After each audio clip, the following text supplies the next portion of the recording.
अस्सलाम वालेकुम, this is शादाद Shakeel. आपको अपने चैनल पे वेलकम बैक करता हूँ। उम्मीद है आप सब खैरियत से होंगे।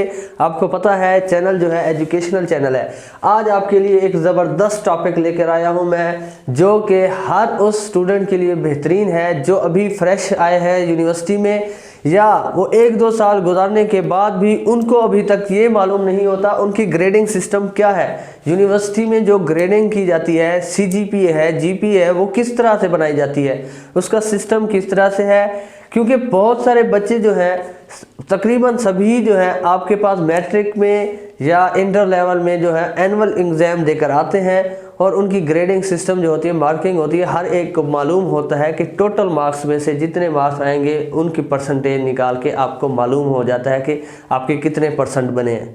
लेकिन यूनिवर्सिटी में इंटर होने के बाद आपके पास क्या आ जाता है, आपके पास आ जाती है जीपीए और सीजीपीए।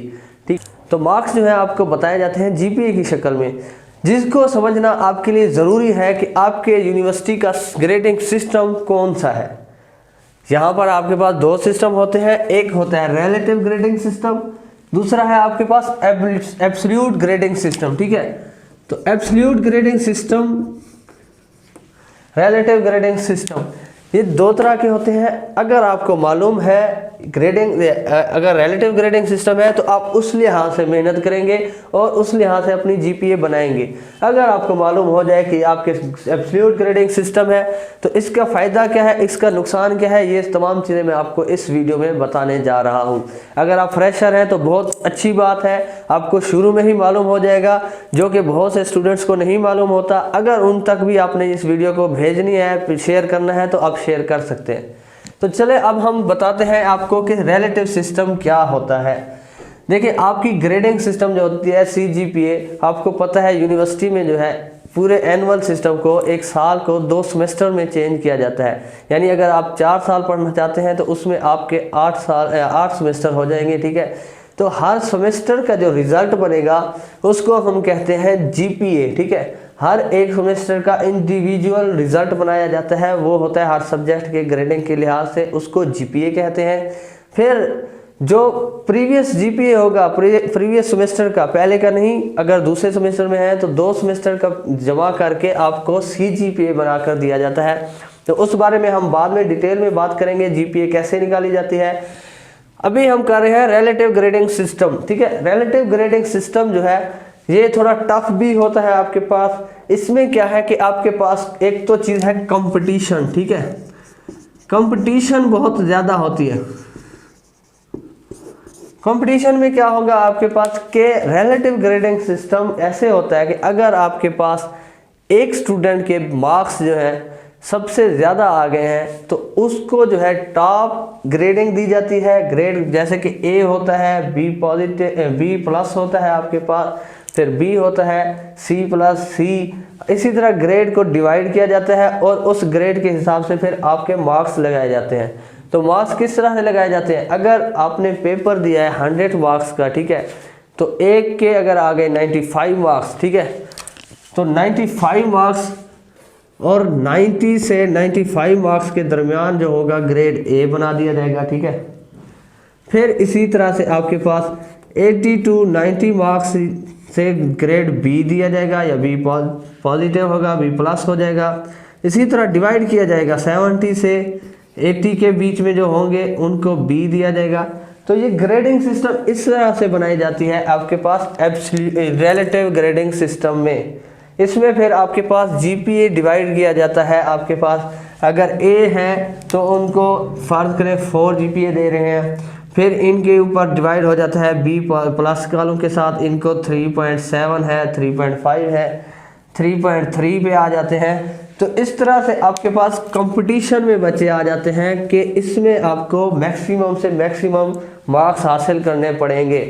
फर्ज करें कि एक पेपर आ गया टफ, उसमें एक बच्चे ने जो है पूरा पेपर हल कर लिया है और बाकी स्टूडेंट्स जो हैं वो रह गए हैं, कुछ के बहुत कम मार्क्स आए हैं। तो वो क्या काम करेंगे, जो टॉप पे होगा उसके लिहाज से ग्रेडिंग करेंगे, और जिनके 5 हैं, 3 हैं, 4 हैं लड़के, उन सब के मार्क्स अगर बहुत कम आए हैं तो वो लो में चले जाएंगे, उनको एफ दिया जाएगा, यानी उनको उस मार्क्स में फेल कर दिया जाएगा। ठीक है, तो रिलेटिव ग्रेडिंग सिस्टम में ये चीज़ होगी आपके पास कि आपको मालूम होना चाहिए कि आपके क्लास की रेशो क्या है और उसमें को किसने कितना सिलेबस तैयार किया हुआ है, उस लिहाज से आप पेपर देंगे। तो ये था आपके पास रिलेटिव ग्रेडिंग सिस्टम, और उनसे बात कर लेना चाहिए कि किसके ऊपर कौन से ग्रेड जो दे रहे हैं कितने मार्क्स के ऊपर दे रहे हैं, ठीक है। दूसरा है आपके पास एब्सोल्यूट ग्रेडिंग सिस्टम, जो कि बहुत सारे यूनिवर्सिटीज़ में होता है। जहाँ पर मैं पढ़ता था वहाँ पर भी एब्सोल्यूट ग्रेडिंग सिस्टम था। मैं बहाउद्दीन ज़करिया यूनिवर्सिटी से पढ़ कर आया हूँ। तो उसमें क्या था, एब्सोल्यूट ग्रेडिंग सिस्टम जो है एक किस्म से आप समझ लें कि आसान भी है, और इसमें जो है कंपटीशन इतना नहीं रहता आपके पास। वो कैसे, एब्सोल्यूट ग्रेडिंग सिस्टम में क्या होता है कि आपको जो है एक बेंचमार्क दिया जाता है, एक लेवल दिया जाता है कि इससे ऊपर वाले मार्क्स जो होंगे उनका ग्रेड जो ए होगा और उनको पूरी 4 GPA दी जाएगी। जैसे कि अगर आपके पास 80% मार्क्स आ गए किसी सब्जेक्ट में, ठीक है, 80% या इससे अबव, ठीक है, तो आपका ग्रेड जो होगा वो ए होगा और GPA आपको दिया जाएगा, GPA आपके पास जाएगा 4 इस सब्जेक्ट के लिहाज से, ठीक है। अब इस सब्जेक्ट में 80% से ऊपर जितना भी लें आप, उसमें आपको ग्रेड ए होगा और GPA 4 होगा आपके पास, ठीक है। बाकी फिर उसमें डिवाइड किया जाता था कि 79% पे कितना है, 78% पे कितना है, 77% पे कितना है। अब ये नॉन कंपटीशन कैसे था, इसमें कंपटीशन नहीं होगा। वो किस तरह से, अब हमारे पास कुछ ऐसे बच्चे होते थे जो कि आपके पास 100 में से 95 मार्क्स लेते थे, ठीक है, 95 मार्क्स आउट ऑफ 100। इसको आप कितना GPA देंगे, इसकी GPA बन जाते थे इस सब्जेक्ट में 4, ठीक है। एक बंदा जो था वो 81 मार्क्स लेता था आउट ऑफ 100, उसको भी GPA कितना दिया जाता था, 4। तो इसमें कोई कंपटीशन नहीं है, मार्क्स आप जितने ज़्यादा लेंगे जितने कम लेंगे। आपको एक बेंच मार्क दिया गया है कि 80% के ऊपर जो है आपको 4 GPA दिया जाएगा।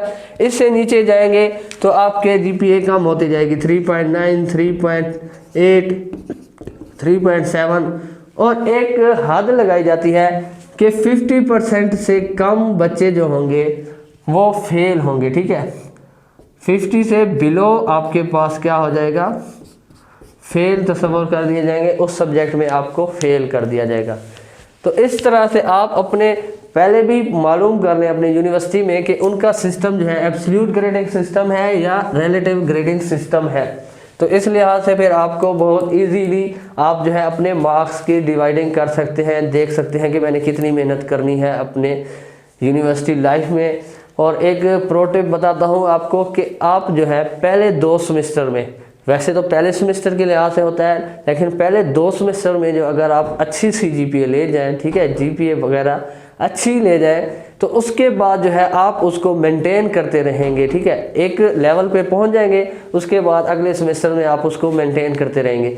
अगर शुरू में ही आपने GPA में कमी कर दी तो उसके बाद बढ़ने के चांस बहुत कम होते हैं। बढ़ तो जाती है, एक हद से आप बढ़ा लेंगे, लेकिन उसके बाद जो है बढ़ाना बहुत मुश्किल हो जाता है, क्योंकि शुरू में जो है अप्लाइड सब्जेक्ट ज़्यादा होते हैं और बाद में कम हो जाते हैं, आपके अपने सब्जेक्ट ज़्यादा आ जाते हैं। तो अपने सब्जेक्ट में ज़्यादा मेहनत करनी पड़ती है, अप्लाइड सब्जेक्ट में ज़्यादा आसानी से GPA लिया जा सकता है। तो ये था आपके पास एब्सोल्यूट सिस्टम और रिलेटिव सिस्टम में, ठीक है। तो अब हम मालूम करते हैं कि GPA क्या है और CGPA सिस्टम क्या है। तो उसके लिए मैं दूसरी वीडियो बना देता हूं ताकि उसको हम डिटेल से पढ़ सकें कि CGPA और GPA क्या होता है। ये वीडियो थोड़ी लेंथी हो जाएगी हमारे पास, ठीक है। तो उसको मैं नेक्स्ट वीडियो में अपलोड कर दूंगा। यहाँ पर आपके पास जो है रिलेटिव ग्रेडिंग सिस्टम और एब्सोल्यूट ग्रेडिंग सिस्टम, उम्मीद है आपको समझ आ गई है। अगर फिर भी आपको अगर क्वेश्चन हो, अगर आप पूछना चाहते हैं, ये तो मैं 80% अपना बता रहा था, दूसरी यूनिवर्सिटीज़ हैं वो 85% भी करते हैं, कुछ 90% भी करते हैं। वो 4 GPA जो देते हैं, A ग्रेड देते हैं और 90 के ऊपर देते हैं। और ये 80% के ऊपर था। इसका नुकसान ये भी हुआ है कि हमारे पास जो है CGPA सबकी जो है 4 से कम थी। आखिरी जो है सेमेस्टर में लास्ट CGPA जो था, हमारे टॉपर की CGPA थी 3.95, ठीक है, 95 या 94 था ऐसे, उसको भी B ग्रेड दिया गया है एंड पे। और हमारे जो थी, जो हम 3.86 के ऊपर हैं, 3.85 के ऊपर है, 87 के ऊपर है, उनको भी B ग्रेड दिया गया है। तो इस सिस्टम में क्या होगा, तो आपको जो है 4 GPA लेने के लिए पूरे मार्क्स लेने पड़ेंगे।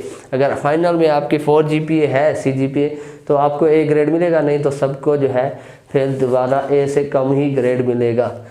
बाद में उसको फिर मार्किंग के लिहाज से परसेंटेज में भी डिवाइड किया जाता है। तो सबसे पहले आपको जानना पड़ेगा कि ग्रेडिंग सिस्टम कौन सा है, रिलेटिव है या एब्सोल्यूट है, ठीक है। अगर रिलेटिव है तो फिर कंपटीशन के लिहाज से आप मेहनत करेंगे।